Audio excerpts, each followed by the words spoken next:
It was released in Japan in October of '88 and then in August of '89 in North America. Well, here we are, all set up and ready to have a blast with the Revenge of Shinobi. I'm sitting in my optimal position, close enough to the plasma that I feel absorbed in the action, yet far enough away that it doesn't hurt my eyes. Now, when I've got the living room to myself, I like to settle in by putting the armchair in a central position and getting down to a really good gaming session.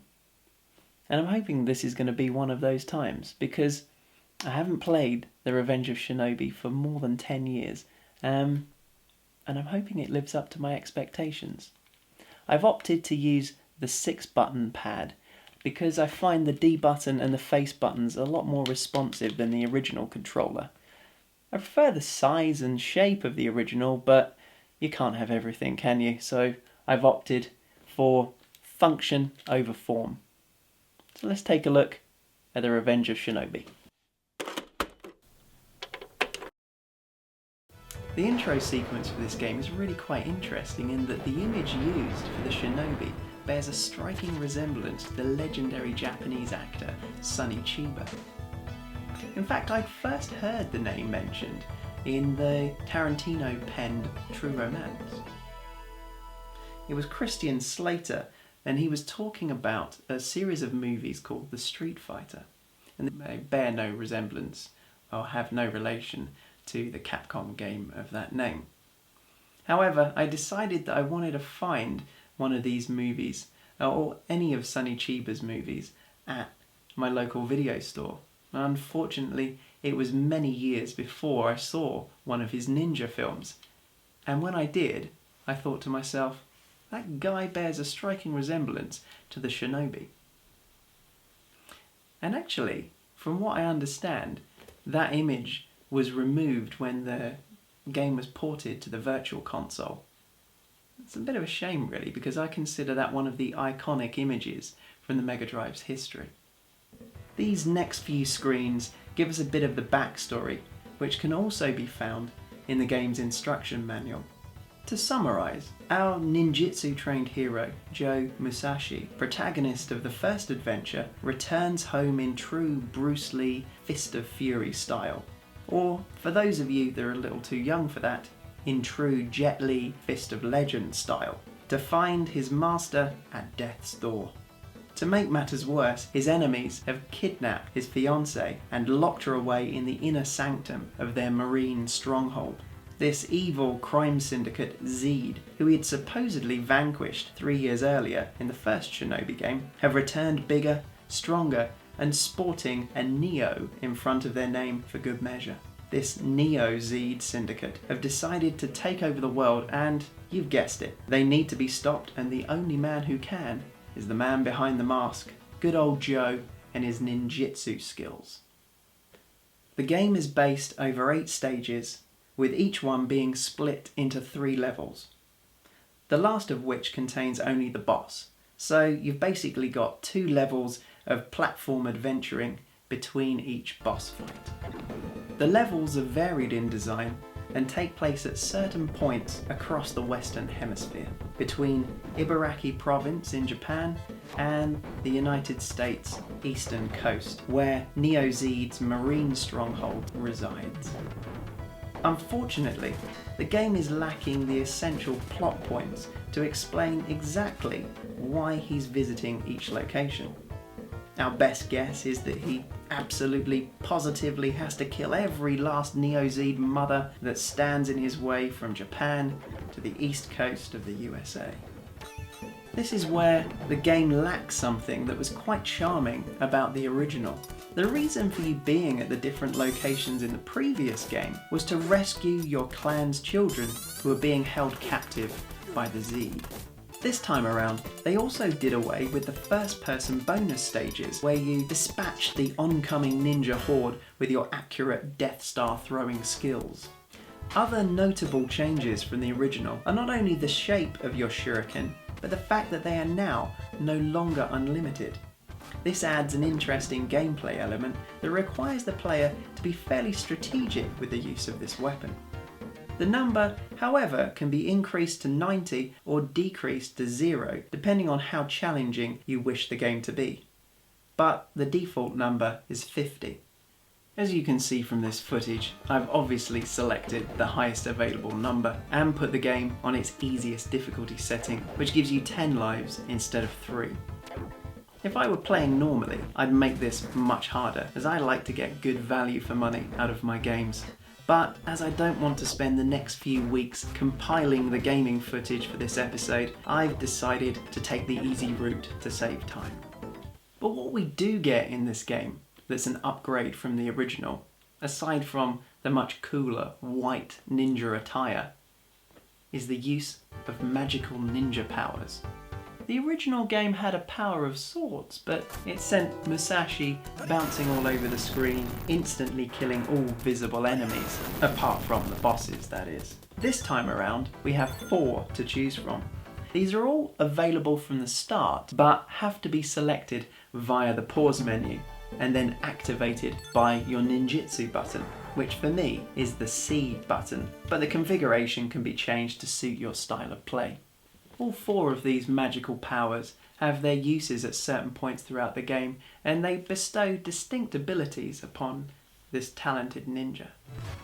The power on the far left goes by the name of Ikazuchi, and uses the power of lightning to envelop our hero in the magical equivalent of a force field, allowing him to endure a fair amount of damage before its powers fade. It is particularly useful to absorb enemies' shurikens or other projectiles on levels that could otherwise leave you being bumped off the platforms and hurtling to an untimely death. Another great use is in the boss fights, as it gives you a lot more leeway when dealing with their punishing attacks. The next ability to the right summons the power of the Fire Dragon and goes by the name of Karyu. This is similar in effect to the power of the first game in that it clears the screen of all minor enemies or deals a powerful blow to the bosses. I find it reminiscent of the magical powers found in Golden Axe, especially those held by the female warrior. The third power is named Fushin, and it brings forth the power of floating. This gives extra height to your jumps and a nice trace effect behind the ninja. It makes reaching higher platforms easier and is needed to make one very difficult jump much simpler. And it's actually essential for another jump at one of the game's later stages. Our fourth and final magical skill is that of Mijin. This essentially turns you into a human bomb and is used as a last resort, as it depletes one of your lives but reconstitutes your scattered body parts on the same spot and returns your life bar to full health. It's not a power that I bother with, but it can be useful when tackling the trickier bosses, or in this case, one of the more boring ones, as it allows you to finish them off a bit quicker. Other new abilities that Joe has picked up on his 3-year hiatus are somersault double jumps and the nifty trick of being able to spray an arc of 8 shuriken while spinning through the air. This makes up for our shinobi being unable to fire at any angles other than straight ahead, but it can be a waste of this precious resource. It seems strange that this skill is omitted, as many of the ninja you encounter can quite happily lob their stars at a 45-degree angle when jumping above you. Now, this is a problem I have with many games, in that the hero is lacking basic skills that even the lowly, expendable foot soldiers have. I mean, surely Musashi should be able to throw a shuriken at a 45-degree angle or fire it straight up, but no, this skill seems to have eluded him. I mean, it could be argued that he doesn't need it because he's got such a vast array of attack options, but come on. He's a ninja. Surely this is the kind of stuff that should be simple for him. Another problem I've got in this game is the double jump. Now, maybe I'm a little bit too used to modern gaming titles where you can execute that double or that second jump at any point along the character's trajectory. Whereas in this game, you've got a very small window of opportunity with which to make that second jump. And this has left me a number of times falling short of my mark and either ending up in a ravine or the drink. For some, I'm sure this is a welcome addition because it means that the game requires more skill than some other platformers. But it's just a problem that leaves me feeling frustrated. As on the first level of the 7th stage, I practically reached the point of switching the console off after splashing down in the sea for the 25th time. But these little issues aside, this is still one of my favourite games for the system. The music is fantastic and very memorable. It was scored by Yuzo Koshiro, who later went on to do the scores for the Streets of Rage series and also was involved in the music for Shenmue. And the game is also really quite varied in its designs. The backdrops are quite beautiful and colourful, and they vary from the bamboo gardens of Ibaraki province to the top of a speeding train to the confusing cellar maze in the basement of the Neo-Z's headquarters. This is complemented by a fairly wide range of interesting and often bizarre enemies, with every stage being topped off by a boss, each one quite different from the next. It's a strange mix of end-of-level characters as we get to confront all sorts of oddities, including a Hulk-type character who reveals a Terminator-style endoskeleton upon defeat, a giant Godzilla who has, for some reason, lost his skin, or even a weird supercomputer with a glass-encased organic brain for a CPU. They've even got Spider-Man in here, but what he's doing on the side of an evil crime syndicate is anyone's guess. Well, that just about brings us to the end of the episode. I hope you've enjoyed joining me on this trip into one of my happy memories from my gaming past. As always, I'd love to hear what you think about the system and the game.